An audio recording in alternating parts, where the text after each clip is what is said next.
Delegates, I accept your nomination for President of the United States.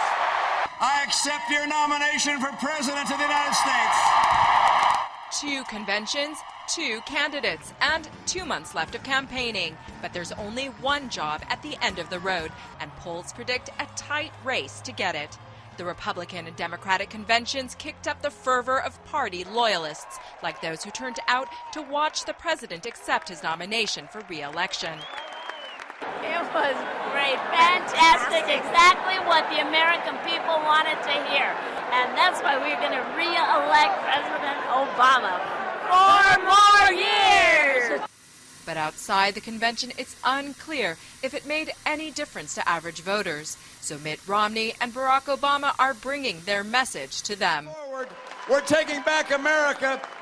Obama, like Romney, is focusing on rallies like this one in New Hampshire, a battleground state where he holds a fragile lead.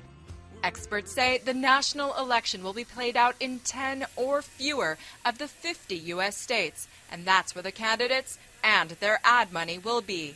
If you live in Massachusetts or California or Texas, you're not going to see much of Mitt Romney or Barack Obama, but if you live in Ohio or Florida, you're probably going to be sick of them by the time the election gets here. While the candidates work to get their message out to those key voters, don't look for much detail in it. Critics have taken Romney to task for failing to describe what his policies would be. For example, how exactly he would make good on his pledge to create 12 million jobs in his first term. But we keep our eyes.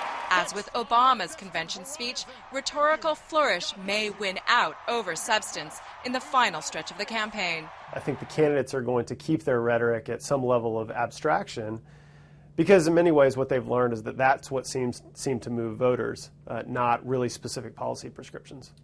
Only an estimated 5 to 7% of the U.S. voting public say they're still undecided as to whom they support.